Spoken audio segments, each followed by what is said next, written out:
Hello friends, welcome to மக்கள் சேவை channel. இன்றைக்கி நம்ம ஒரு முக்கியமான இன்ஃபர்மேஷன் பற்றி தான் பார்க்க போகிறோம். அதாவது இந்தியா போஸ்ட் ஜிடிஎஸ் வேலைக்கு அப்ளை பண்ணவங்க இந்த எல்லா இன்ஃபர்மேஷனுமே கரெக்டாக இருக்கான்னு வந்து செக் பண்ணுங்கள். அதேமாரி உங்களுக்கான அப்ளிகேஷன் ஃபார்மை எப்படி சேவ் பண்ணுறது, இதை பற்றின மொத்த இன்ஃபர்மேஷன் தான் இந்த வீடியோ வந்து பார்க்க போகிறோம். இந்த வீடியோ ஸ்கிப் பண்ணாமல் ஃபுல்லாக பாருங்கள். அது மட்டும் அல்ல, இந்த வீடியோ நிறைய பேருக்கு ஷேர் பண்ணுங்கள். ஃபஸ்ட்டு இந்த வெப்சைட் பண்ணிக்கோங்க. இந்த வெப்சைட்கான லிங்க்கை நான் டிஸ்கிரிப்ஷன் வந்து கொடுத்துட்றேன். இந்தியா போஸ்ட் gds.onlinegovernment.in இதான் வந்து பார்த்தா அஃபீஷியல் வெப்சைட். ஓகே, அதாவது போஸ்ட் ஆஃபீஸ்லேருந்து இந்தியா முழுக்க பல்வேறு வகையான வேலைவாய்ப்பு வந்து அறிவிச்சிருக்காங்க. கிட்டத்தட்ட 21,000க்கு மேற்பட்ட வேக்கன்சி வந்து அறிவிச்சிருக்காங்க. இந்த வேலைக்கு அப்ளை பண்ணுறதுக்கான கடைசி தேதி 3/3/2025 இன்றைக்கி தான் கடைசி தேதி. இது வரைக்கும் அப்ளை பண்ணாதவங்க சீக்கிரமாக அப்ளை பண்ண பாருங்கள். தமிழகத்துக்கு மட்டுமே 2,000க்கு மேற்பட்ட வேக்கன்சி கொடுத்துருக்காங்க. இந்த வேலைக்கு எப்படி ஆன்லைன் மூலமாக அப்ளை பண்ணுறது கொடுத்து நம்ம சேனலில் வீடியோ போட்டிருக்கோம். லிங்கை டிஸ்கிரிப்ஷன் வந்து கொடுத்துறேன். தேவைப்படுறவங்க அதை பார்த்து நீங்கள் இந்த வேலைக்கு அப்ளை பண்ணுங்கள். ஓகே, இப்போ நம்ம பார்க்க போகிறது, இது வரைக்கும் இந்த வேலைக்கு அப்ளை பண்ணியிருக்கீங்க அப்படின்னா உங்களுக்கான அப்ளிகேஷன் ஃபார்ம் இதெல்லாம் நீங்கள் செக் பண்ணி பார்த்துக்கோங்க. ஏன்னா நீங்கள் எடிட் பண்ணுறதா தான் நீங்கள் தாராளமாக எடிட் பண்ணலாம். எப்போ எடிட் பண்ணலான்னா 6/3/2025 8/3/2025 வரைக்கும் ஆன்லைன் மூலமாக இருக்க அப்ளிகேஷன் ஃபார்மில் தாராளமாக நீங்கள் எடிட் வந்து பண்ணிக்கலாம். ஸோ முதல்ல உங்களுக்கான அப்ளிகேஷன் ஸ்டேட்டஸ் நீங்கள் செக் பண்ணுங்கள். அப்ளை பண்ணவங்க ஸோ இந்த வெப்சைட்டில் போயிட்டு அப்ளை ஆன்லைன் இருக்க பாருங்கள். அதுக்கு கீழே அப்ளிகேஷன் ஸ்டேட்டஸ்னு இருக்குது. இந்த ஆப்ஷன் நீங்கள் வந்து கிளிக் பண்ணிங்கன்னா இந்த மாதிரி தான் ஒரு பேஜ் ஓப்பன் ஆகும். ஓகே, ஸோ ரெஜிஸ்ட்ரேஷன் நம்பர் கேட்டிருக்காங்க. நீங்கள் அப்ளை பண்ண சொல்ல ரெஜிஸ்ட்ரேஷன் நம்பர் வந்திருக்கும், அக்கௌண்ட் க்ரியேட் பண்ண சொல்ல. ஸோ தெரியாதவங்க எஸ்எம்எஸ்க்கு வந்திருக்கும், மெயிலுக்கு வந்திருக்கும்.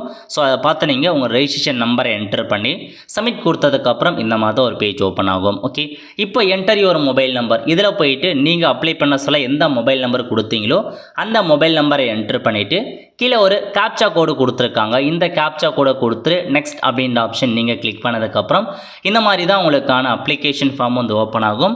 இந்த மாதிரி இந்த 4 ஸ்டெப்ஸுமே 4மே பிரிண்ட் அப்ளிகேஷன் வரைக்கும் டிக்கில் இருக்குது அப்படின்னா உங்களுக்கான அப்ளிகேஷன் சக்ஸஸ்ஃபுல்லாக அப்ளை ஆகிடுச்சுன்னு அர்த்தம்.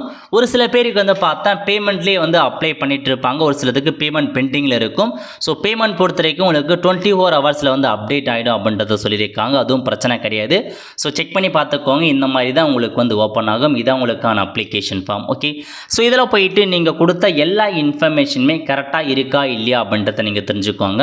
அதாவது உங்கள் நேமாக இருக்கட்டும், ஃபாதர் நேமாக இருக்கட்டும், உடைய ஸோ அந்த மெயில் ஐடி ஜெண்டராக இருக்கட்டும், எல்லாமே நீங்கள் கரெக்டாக இருக்கான்னு செக் பண்ணி பார்த்துக்கோங்க. ஏன்னா அப்ளிகேஷன் ஃபார்மில் நீங்கள் இப்போயே ஒன்ஸ் விசிட் பண்ணிக்கோங்க. ஏன்னா இப்போ நீங்கள் பார்த்தா மட்டும் தான் கரெக்ஷன்ஸ் அப்போ நம்மளால் கரெக்ஷன்ஸ் பண்ண முடியும். ஸோ கரெக்ஷன் டேட் முடிஞ்சதுக்கப்புறம் நீங்கள் அப்ளிகேஷன் ஃபார்மில் போயிட்டு ஏதாச்சும் மிஸ்டேக் இருக்குது அப்படின்னா ஒன்றும் பண்ண முடியாது. ஸோ கரெக்டாக இருக்கான்னு செக் பண்ணி பார்த்துக்கோங்க. அதுக்கப்புறம் உங்கள் அட்ரஸ் கரெக்டாகன்னு செக் பண்ணிக்கோங்க. Next year of passing. நிறைய பேர் வந்து இயர் ஆஃப் பாசிங் நான் தப்பாக கொடுத்துறேன் நிறைய பேர் வந்து கம்ப்ளைண்ட் பண்ணிங்க. ஸோ நீங்கள் இயர் ஆஃப் பாசிங்கை வந்து எடிட் பண்ணுறப்ப நீங்கள் எடிட் பண்ணிக்கலாம். பட் அதுக்கு முன்கூட்டியே நீங்கள் செக் பண்ணுங்கள் நீங்கள் தப்பாக தான் கொடுத்துருக்கீங்களா இல்லையான்றத. அதேமாரி உங்கள் போர்டில் ஒரு சில பேர் தப்பு பண்ணியிருப்பீங்க, அதேமாரி மார்க் ஒரு சில பேர் மாற்றி கொடுத்துருப்பீங்க. அதுக்கப்புறம் ப்ரிஃபரன்ஸ். ஸோ ஒரு சில பேர் வந்து பார்த்தா ப்ரிஃபரன்ஸ் வந்து கம்மியாக கொடுத்துருப்பாங்க. நிறையா ப்ரிஃபரன்ஸ் இருக்குது. ஒரு சில பேர் 1 மட்டும் என்டர் பண்ணியிருப்பாங்க, தெரியாத அப்ளை பண்ணிருப்பாங்க. ஒரு சில பேர் 2-3 தான் கொடுத்துருப்பாங்க. நீங்கள் ப்ரிஃபரன்ஸ் எடிட் பண்ணனாலும் நீங்கள் தாராளமாக எடிட் பண்ணலாம். ஏன்னா வந்து 40-50 ப்ரிஃபரன்ஸ் உங்களுடைய எலிஜிபிலிட்டி இருக்கும்.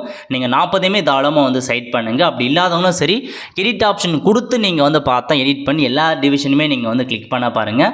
ஏன்னா ஒரு லொக்கேஷன்னாலும் இன்னொரு லொக்கேஷன் கிடைப்பதற்கான வாய்ப்புகள் இருக்குது. அதனால் எடிட் ஆப்ஷன் வரும்போது நீங்கள் ப்ரிஃபரன்ஸை கண்டிப்பாக ஃபுல்லாக நீங்கள் எடிட் பண்ணிக்கோங்க. ஓகே, இந்த இடத்துல அப்ளிகேஷன் ஃபார்ம் பிரிண்ட் எடுக்கிறதுக்கு பிரிண்ட் அப்படின்ற ஆப்ஷன் நீங்கள் பயன்படுத்தி சேவ் ஆஸ் பிடிஎஃப் அப்படின்ற ஆப்ஷன் நீங்கள் பயன்படுத்தி பிடிஎஃபாக சேவ் பண்ணிக்கலாம். மொபைலை யூஸ் பண்ணுறவங்க சேம் அதே மாதிரி தான். நீங்கள் பிரிண்ட் கொடுத்ததுக்கப்புறம் உங்களுக்கு ப்ரிவ்யூ பேஜ் கொஞ்சம் நேரம் லோட் ஆகும். அது நீங்கள் வெயிட் பண்ணுங்கள். வெயிட் பண்ணதுக்கப்புறம் அதில் வந்து பார்த்தா சேவ் ஆஸ் பிடிஎஃப் அப்படின்ற ஆப்ஷன்ஸ் காமிக்கும். அதை நீங்கள் பிரிண்ட்டுக்கு பதிலாக எடிட் பண்ணிங்க சேவ் ஆஸ் பிடிஎஃப் காமிக்கும். அதை கொடுத்து நீங்கள் கேலரியில் பிடிஎஃபாக நீங்கள் வந்து சேவ் பண்ணிக்கலாம். ஸோ ஃபியூச்சர் ரெஃபரன்ஸுக்கு இந்த அப்ளிகேஷன் ஃபார்ம் கண்டிப்பாக உங்களுக்கு யூஸ்ஃபுல்லாக இருக்கும். ஸோ உங்களால் வந்து பார்த்தா பிடிஎஃபாக வரலன்னாங்க ஜஸ்ட் ஸ்க்ரீன்ஷாட் எடுத்து வச்சுக்கோங்க. அது உங்களுக்கு ஹெல்ப்ஃபுல்லாக இருக்கும். ஓகே, ஸோ இதாங்க உங்களுக்கான இன்ஃபர்மேஷன். இந்தியோட கடைசி தேதி அப்ளை பண்ணாதவங்க சீக்கிரமாக அப்ளை பண்ணுங்கள் ஈவினிங்குள்ளே. அது மட்டும் இல்லாமல் எடிட் ஆப்ஷன் வரும். ஸோ கண்டிப்பாக 6/3/2025 அன்னிலேருந்து 8/3/2025 வரைக்கும் எடிட் ஆப்ஷன் கொடுப்பாங்க. ஸோ அன்னைக்கு கண்டிப்பாக எப்படி உங்களுக்கான அப்ளிகேஷன் ஃபார்ம் எடிட் பண்ணுறது அதுக்கான வீடியோ வந்து அப்லோட் பண்ணிடுறேன். எல்லா இன்ஃபர்மேஷன்ஸுமே நீங்கள் எடிட் பண்ணலாம், ஒன்றும் பிரச்சனை கிடையாதுங்க. ஸோ உங்களோட இயர் ஆஃப் பாசிங்கை நீங்கள் சேஞ்ச் பண்ணலாம். அதேமாரி உங்களுடைய அந்த இது இருக்குது பாருங்கள். ஸோ உங்களுடைய ப்ரிஃபரன்ஸ் எடிட் பண்ணுறது எல்லாமே மார்க் எடிட் பண்ணி எல்லாமே நீங்கள் எடிட் பண்ணலாம். ஸோ நேம் மட்டும் எடிட் பண்ண முடியாதுன்னு நினைக்கிறேன். உங்களுடைய நேம் இருக்குது பாருங்கள், நேம் எடிட் பண்ண முடியாது. அதேமாரி உங்களுக்கான மெயில் ஐடி ஃபோன் நம்பர் மட்டும் எடிட் பண்ண முடியாது. இது எல்லாமே நீங்கள் எடிட் பண்ணிக்கலாம் அந்த ஆப்ஷன் மூலமாக. ஸோ நல்ல ஒரு அப்டேட் தான் கொடுத்துருக்காங்க. கண்டிப்பாக எடிட் ஆப்ஷன் வரும்போது நான் உங்களுக்கு இன்ஃபார்ம் பண்ணுறேன், நீங்கள் அப்டேட் பண்ணிக்கோங்க. பட் இப்படி அப்ளிகேஷன் ஃபார்மில் போயிட்டு ஏதாச்சும் மிஸ்டேக் பண்ணிக்கலாம் இல்லையா, எடிட் பண்ணலாமா வேணாமான்றதை நீங்கள் டிசைட் பண்ணிக்கோங்க. ஆல் த ஃப்ரெண்ட்ஸ், கண்டிப்பாக இந்த பிடிச்ச லைக் பண்ணுங்கள். அது மட்டும் அல்ல, இந்த வீடியோ நிறைய பேருக்கு ஷேர் பண்ணுங்கள். அடுத்த ஒரு நல்ல சந்திப்போம். நன்றி, வணக்கம்.